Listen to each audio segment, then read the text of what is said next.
not the whole damn thing, but there are enough people that comment like that in the comment section after I make a video. And I personally don't feel that way. I don't feel like that's very helpful rhetoric. God, what a cliche term. It's almost not helpful to use the word rhetoric. So I don't think that sort of verbiage is very helpful at all, because it just pushes people away when the goal here should be to unite. I know oftentimes it seems like it's beyond repair. Like it seems like the race relations in America are just fucked. But then, I mean, I live in Atlanta and there's a shit ton of black people here. In my neighborhood, I feel like the majority black, and I get along with everyone here walking around. I mean, there's one guy I don't get along with. I don't know if he's racist, but there are a lot of people online who only experience black people through the internet, right? So they're kind of getting the worst of the worst, or the most viral behavior. You know, I'm not trying to jinx myself or anything that something bad would happen. In personal relations, it doesn't feel like it's beyond repair. But when you look online, it kind of looks like, man, we might as well just move to different halves of the country. Like the black people should just go here, and then all white people go over here, and then all Somalians go back home. And, you know, and that's just the way that the internet makes it feel. And I do kind of feel like, to a degree, even though no, I don't think anyone's manufacturing this footage. I think that people are filming themselves doing completely shitty behavior, whether it be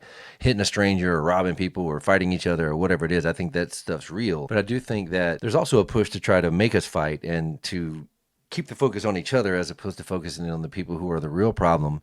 I'm not going to say who in this video. That way, hopefully it will not get shadow banned or anything like that. But I think everyone knows who the heck I'm talking about here. And if you don't, you need to catch up. But I can't go to the next meeting, the white meeting. Also, Cheryl, God, I was going to tell you, that casserole was really good last week. But I can't just go around to the next white people meeting and say, hey, you guys got to stop saying the N-word in the comments or in your head or to each other or at all, while it's not addressing anything that anybody else is doing. So a lot of behavior needs to be addressed. And I think that words, whilst some words are not helpful, I think that those are actually the last thing that need to be addressed, and behavior should be the first thing that's addressed, because behavior is a little bit more violent, or has the potential to be more violent than actual words themselves. Like someone calling me a racist slur, which, I mean, I think that there's an attempt to, like, no one just says white people, or I think everyone says palm colored people, lack of melanin. I think these are all attempts to try to say something that just put some other weird twist on it to make it a little more disrespectful or something. So I'm not saying it's as disrespectful as saying nigger, but it's still just taking jabs, just constantly taking jabs at each other. And I really don't see, other than addressing the behavior in a way like I'm trying to do now, just with my voice and just with calm words, no name calling. I think that that could be a helpful way of approaching it. But all this other stuff, just back and forth, just jabbing, I think is just pushing us further apart. And we're kind of stuck here. It's like we're like roommates, sort of. We have to live together. So yeah, it just makes the situation more and more uncomfortable the more and more people just talking shit. But I know that that thing is actually what pushes views and pushes engagement. And to a degree, I think I've fallen into a trap of making videos almost trying to stoke those flames, where that was never my intent. So I'm just going to do a little bit better of trying to be, I guess a lot of people would view it as boring, but the end game is that